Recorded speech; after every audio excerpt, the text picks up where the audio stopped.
Ladies and gentlemen, hello and welcome to Raid Shadow Legends, of course. First of all, I just want to say a huge thank you to everybody who watches these videos and leaves support on the channel. I've been kind of branching out a little bit recently and doing more content related to either Watcher of Realms or game reviews, which are something that I'm quite passionate about, and the support on those videos as well has been absolutely fantastic. So thank you all so much for that.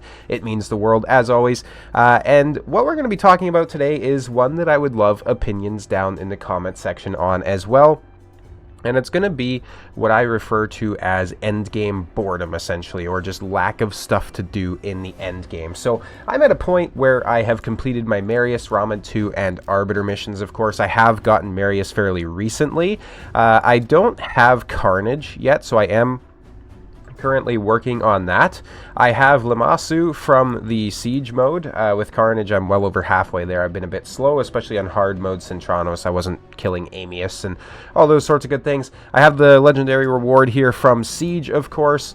I am one legendary away from having every single Doom Tower hard and Doom Tower normal champions as well. So we're currently collecting fragments for Jinro the Stork, who is going to be, of course, the last champion. And then, as you can see, I just don't really have, like, my referrals done or those sorts of things. So essentially, in terms of the champion collections that we can do as regular players, I'm pretty damn close to complete it. In terms of the fusions, I obviously have Lady Mikage, I have Rosin Scarhide. All that's left is just these repeatable fusions, both of which the champions that I have as well. Now, the only other champion that I'm collecting for right now is Empress, who I have 51 fragments for, so it is a bit of a work in progress. And then, obviously, High Mother Mod as well is up there on that list. Esme, I think I'm probably going to pull during the next champion chase, as opposed to, you know, trading her in for mod fragments, essentially. But I'm now at a point where there's not a lot to do in the game. And so I'll show you my Great Hall as well. I did finish my Great Hall very recently here. I did actually make a video about that as well, so make sure to go check that out if you want to learn top 5 tips from somebody who's finished their Great Hall in 2025. As you can see, my area bonuses are definitely a little bit underdeveloped as well, so I haven't been doing a ton of live arena, right? And so essentially the problem for me right now is it's very mundane and it's very repetitive, because my daily tasks, my daily job in this game consists of logging in. I do clan boss, right? I generally do anywhere between 3 to 4 keys on regular Demon Lord per day. Then I have to make sure my Hydra keys are good to go. Then I also have to make sure my Chimera keys are good to go. After I've done that, I'll then go into Arena and do my 5 battles so that I can get the additional Faction Wars tokens. I'll go in and do my 5 battles in Classic Arena so I can get the energy. I'll go in and do my at least 1 win, usually inside Live Arena, so that I can get my my energy from that, as well as being able to actually complete the daily challenges. These are my stats here, if you're wondering. I am ranked in the top 6,000, so 6,061 there. I look terrible in this lighting, by the way, so let's go back over here. We have a 54% win rate. I'm in Gold 4. It's definitely a bit of a struggle. 17 million player account isn't fun in Gold 4, but it is what it is. So I do all that. Then I go over to Faction Wars, and I generally spend all of my keys for that as well, right? It just reset for today. I haven't had a chance to do that. Then it comes down to, hey, can I push inside Cursed City, or hey, can I push inside Doom Tower? And there's just no feeling of progression anymore, which is essentially what I'm getting at. So these relics, right, are the newest thing that we've had added, and realistically, I've crafted a bunch of relics. I've crafted a lot, right? So in terms of, like, between events as well as between, like, you know, Chimera and those sorts of things, I've crafted probably, I want to say, like 20 relics at this point, and then I've obviously gotten some relics from the rest of it as well. This is what I have that's not equipped, right? This is what I have when you factor in the equipped things as well. It's not that impressive, right? And realistically, the majority of this relic crafting is just gated behind spending on the game. As simple as that, right? I've been pushing inside Chimera. I did actually hit my new PR, which was on Nightmare. So this was the particular team that I used right here. I was able to complete 4 challenges. I used Marius, Pythion, oh my god, I forgot her name, Lydia, Eostrid, and Newt, and I scored 133 million, right? So I still have to do one key. That's going to get me the max chest quite comfortably, which doesn't give me much for materials, especially not good materials, right? It gives me a little bit of fragments for the champion as well. But essentially part of the issue is that with these new fragments, obviously, as you'd, or relics, I should say instead, as you'd expect, almost all of the best ones are going to be legendary or mythical relics, right? You know, these rare ones aren't really making a change on anybody's account. Hell, even the epic ones aren't really changing anybody's account, right? When you get into more of the legendary stuff, right? So, for example, the aspect of Sarath and all sorts of stuff like that, and then especially the mythic ones, it's insane, right? Like Hallowed Hilt, for example, this is a plus 24 speed relic. And even on other stuff like this, right? So like Stormcaller plus 40% crit damage plus speed on that. When you have the event group, you know, even the event group doesn't come close to the mythical level relics that you can get from these places, right? And these resources are just so incredibly hard to get that I could be mistaken, and I'll double check here again, but I do not believe that I have a single legendary relic at this point, which I do not. I have many epic ones, but, you know, nothing really that insane. So, essentially, my gameplay loop is just coming around to, hey, log in, do your dailies, and that's about it, right? There's not really areas for me to be pushing anymore. The only real, like, quote-unquote pushing I do on my account is in Cursed City, because obviously, as you can see, from some of these rotations, I just kind of get stuck, and then I can't really be bothered to continue with it, right? Because it's more effort than it's worth, in my opinion. And you can, you know, argue that getting over here and beating the Fire Knight hard is very useful for your account and whatever, and I'd actually be able to beat it this rotation, so maybe I should push. But essentially, I don't know if it's just burnout or lack of motivation inside the game, but I feel like there's not enough to progress on my account unless I'm to start spending obscene amounts of money. And when you look on, you know, Facebook posts and the Facebook groups, when you look inside the Discord, when you look everywhere, it's all about, oh, I just got this shiny new mythical champion. I just got this shiny new legendary void champion, right? And it's a gacha game, obviously, right? And I've said before, we know what we're signing up for when we play these, but it feels like there's so much content coming out now, which is essentially just gating you from being able to progress in it unless you have certain champions. And it's insane, because, for example, if I go here into Arena and Live Arena and show you this, I lost twice to the same person simply based off of, I would say, a bit of a gear differential, but also just a champion differential. So my account, my player power, which you can't really see the best, is 17.16 million. This particular person's player power is 12.5 million. So I have 5 million more player power than them. And as you can see, I lost both battles, right? You can argue that it comes down to gearing. In this particular fight, though, it came down to Nice. Nice essentially survived through the rest of, you know, my champions, and then just slowly picked us off one by one, and there was nothing that I could do about it. I tried to change it up a little bit and ban Nice, of course, but then Galathier, as ridiculously overpowered as he is, essentially just came in and decided to wipe the floor with my champions, who didn't really have a way to cleanse the stuns or anything like that. So it was a bit of a shame. And then, you know, on the other hand, I'll beat teams like this that are 6-star Awakened and all that sort of good stuff, and they are actually stronger player accounts than me. But it's just really frustrating to some extent, where we are being pushed into Live Arena by Plarium. We're being pushed into Tag Team Classic Arena. Those sorts of things, especially now with the new QOI. Updates have just been announced today as of recording this on the 4th, right? It's going to be even more of a push, because you're going to get better gear sets from this, and you're going to get, you know, relic crafting and all those sorts of things.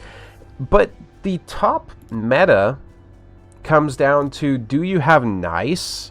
Do you have Galathier? If not, go fuck yourself. Right? Like, it's pretty much as simple as that, right? If you have Nice on the team, he pretty much has to be an instant ban. If you have Galathier on the enemy team, he's also a very strong target for an instant ban, right? And then you combine that with other champions that are super annoying, like Armands, and it's just such a frustrating compiling of issues inside the game, because realistically, I'm not spending thousands or tens of thousands or hundreds of thousands of dollars on primal shards to pull some of these good mythicals, right? And I'm now pushed up to a point in the game where other people have, right? Like, so having a player like this with, granted one of them's a free mythical, but having 2 other mythicals on their account at minimum with a 12 million player power, that tells me that essentially they're just swiping their credit card a bunch, and they're not really farming dungeons. They don't have a diverse roster, those sorts of things. And this person is 800 rating points above me, someone who's been playing for literally years at this point, and, you know, farmed obscene amounts of energy inside all of the dungeons, right? Compare that to this person, for example, who again is in the same sort of situation as me. So he's obviously got decent player power, probably been farming for quite some time, and lost to me, right? Which arguably you could say that he shouldn't have, right? Like, he's rated quite a bit higher than me as well. So I don't know if there's just issues with, you know, matchmaking inside the game, or if Plarium just genuinely has made older accounts like mine essentially irrelevant with the amount of power creep that they've introduced into the game. But I would be very curious to hear about that from you guys, what your thoughts are, especially if some of you have been playing for quite some time. And I'd also be interested to hear if anyone else is kind of having the same you know, same thoughts right now, essentially, where it seems like it just comes down to a very repetitive set of tasks, right? Because even with, like, other things like, for example, shards, right? Like, at this point, I get tempted every so often, but realistically, I should just be using my shards on fusions, because the rates of pulling them are so, like, pulling a champion, pulling any champion, are so astronomically low that it doesn't make any sense to be pulling for even targeted summons, unless, again, I'm spending thousands of dollars on the summons, right? And then you compare that with some other games that I've been playing. So, for example, Watcher of Realms, which is something I do cover on the channel here, actually. When there's a 15 times event on for a particular set of heroes, the last 15 times event, I pulled 20 shards, the equivalent of ancient shards. I pulled 20 of them, and I had both of those heroes, right? So it's such a juxtaposition between the two, and this is not a video to promote Watcher of Realms by any point, any stretch of the imagination. They don't pay me enough for that. But it's essentially just, it comes down to the fact that there's so many new champions, game-breaking champions being introduced into the game. Hell, even just the regular legendaries, right? There's so many new Unity champions. For example, Fina, basically almost required for a lot of teams for Chimera, right? If you want to be competitive in it. You have other champions even from this faction like Galathier. You have Nice. You have so many ridiculously good champions. Toshiro is basically now just one of the best damage dealers for, you know, everywhere as well. These are all champions that the regular player is essentially never going to get on their account. And I would imagine there's a lot of frustration over, you know, not being able to be competitive in some of these environments. And we've really seen that with, you know, Chimera, I would say, just as much as anything else. So if we come in here and if we look at some of the highest damaging teams, it comes down to some sort of, you know, essentially just a cycle of Toshiro, right? Like, this guy's doing billions of damage on Ultra Nightmare and Nightmare because of Toshiro. And it's not even like it's really a fair fight either, right? Like, 137 million of that is Toshiro alone. And then Newt is 83 million of that, right? So we come down here. It looks like they are cycling essentially Marius and Newt along with Necmo and Galathier, so that's a pretty decent team. Obviously a lot of survivability there. That one's a bit more friendly, I would say. We do have a team like this, which is very accessible. But you get the point. Like, essentially this content is infinitely easier, and you're going to place a little bit better if you have the crazy mythicals, or if you have the crazy Unity champions like Teox that can help out. If you have a Crixia and champions like that, it just gets infinitely easier, right? So these champions are all but required at this point for so much content. Like, even if you look inside my particular clan at some of the highest damage dealing teams, it's all coming from, like, Toshiro and you know, Marius. And Marius is very much an accessible champion, but a lot of people still aren't going to have him. I don't know what the exact percentage is. I know a lot more people are starting to get him. But, you know, even just having Marius, just having Toshiro isn't enough anymore. To really, you know, be the best, you then have to have them 6-star awaken. And then soon after that comes the +4 empowerment for all of them as well. So there's so many layers just stacking up, you know, and then you have relics on top of that. And we have so many 9-piece gear sets that everybody's gear storage is just getting obscenely full, right? Like, I have 1,400 pieces out of 1,500 now, and I'm getting more and more harsh on which pieces I keep. But we have so much stone skin that's needed, and we have so much, Merciless and Supersonic, as well as Slayer coming in now, Feral and Pinpoint, and we have another two 9-piece gear sets coming in from the live arena as well. Like, it's just getting, it's too much of new stuff that not everybody can access, right? Because all these new champions are locked behind spending obscene amounts on shards. In my particular case, a perfect example is if we come down here to Sifi, right? If you were an OG player, there's a very good chance that you pulled a Sifi. There's a very good chance that you might even have an empowered Sifi at this point. For me, unless I spend thousands of dollars on shards, I can't even get anywhere remotely close to saying that I'm going to have a Sifi at some point, because there's so goddamn many champions inside the pool that it's not even remotely possible for the average person to, pull some of the good champions like this. And meanwhile, I have duplicate Fortis, right? Like, I pulled these on like 10x events for other champions, by the way, so it's even more frustrating than normal. Another example, right? I don't have a Duchess. I do not have one. I did not pull enough shards, essentially, back in the day, when, Duchess was a bit more relevant, should we say, or a bit more easy to acquire. And now there's like 300 legendary champions in the game, so even if I pull a legendary, it's still a like 1 in 300 chance that it's actually going to be Duchess, right? Like, it's insane. I think what would be good is if we started having more guaranteed events for particular champions. So for example, you could come in and say, hey, I want to do this guaranteed event, and I'm talking like good champions too, right? Like good champions. We had obviously Bells, who was a guaranteed event, but he's okay. He's an upgrade to a Ugo if you use her inside your Hydra teams, maybe. He doesn't bring a decreased defense on an AoE, but he brings some other stuff that's kind of cool, I guess. We had some sort of an event for Knave, and I think he's Undead Hordes, is he? Knave is also just not that good, like, compared to some of the other champions from the collaboration, at least. I would like to see, during these collaboration events, essentially give everybody the chance to get the best champion in that collaboration event. Why can't we have a guaranteed event for Odin? Why couldn't we have had a guaranteed event for, obviously, Queen of Hearts, right? Because you could make the argument that, oh, well, Gary, their money income and stuff is going to go way down and, if they do that. And it's like, sure. But once you have the champion, you're still not going to be able to be competitive with them at the highest ends of Arena if you're not also +4 empowered and 6-star awakened and have obscene gear on them and have ridiculous relics, right? So it at least gives players the opportunity to get some champions that might benefit their goddamn account, right? Like, it's just insane that we have like multiple champions per month coming to the game that most people are just never going to be able to even pull, let alone play with, right? Like, it's just, I don't know if anyone else finds that crazy, but in a hero collection game, the whole point of it should be, hey, we're going to help you collect these heroes.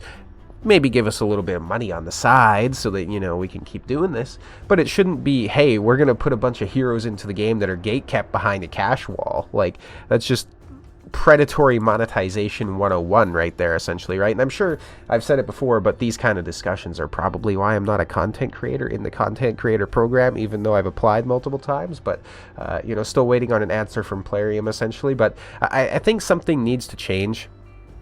And not too long ago, there was that little bit of a glimmer of hope when we found out that Plarium was being sold to a different parent company, which I think we're still waiting on to go through. And so essentially we'll be able to see if the source of the greed is, at Plarium HQ or if it's at their overlords, right? Because they've kind of been saying for a long time it's kind of, the company they're a subsidiary of. But, I mean, hey, we'll find out soon enough, I suppose, right? So I do think that would be cool. I think in terms of my suggestions to make it better, make more champions guaranteed events.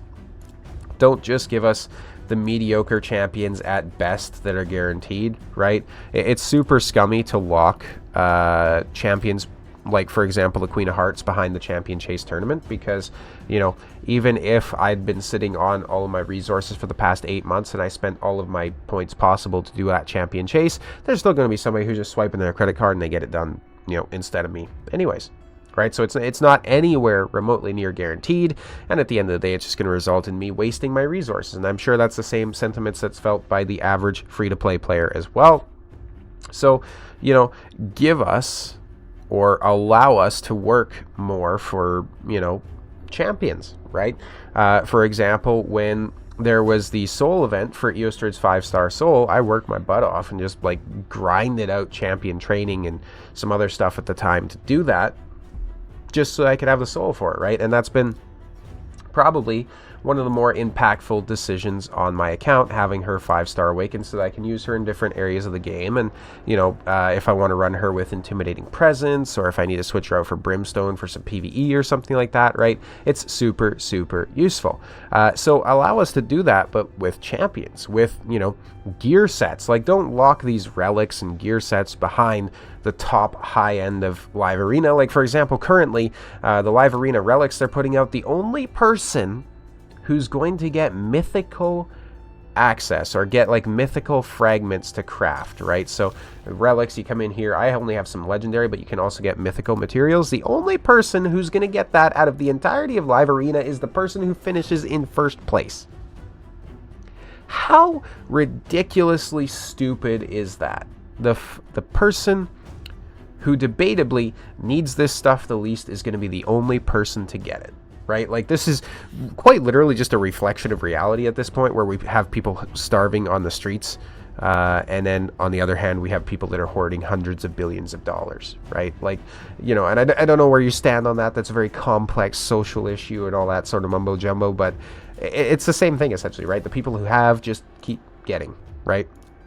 These players up here who have 38 million player power accounts, 98 million player power accounts, they're going to be the ones essentially getting the resources for the ridiculous artifacts that are coming out and all those sorts of good things, right? And you could argue that they've spent all the money on the game, so it's, you know, they're right or whatever, right? But realistically, without players that don't spend, or players that aren't as high of spenders, these guys aren't going to keep playing the game, right? There's only so much fun to be had by flexing on other Kraken accounts, essentially. So at the end of the day, the one thing that Plarium has to consider as well is that they need regular players inside the game to actually play and essentially just at the end of the day be the cannon fodder for these people in the PvP modes. Otherwise, everybody's just going to start leaving eventually, right? So make things a little bit more accessible.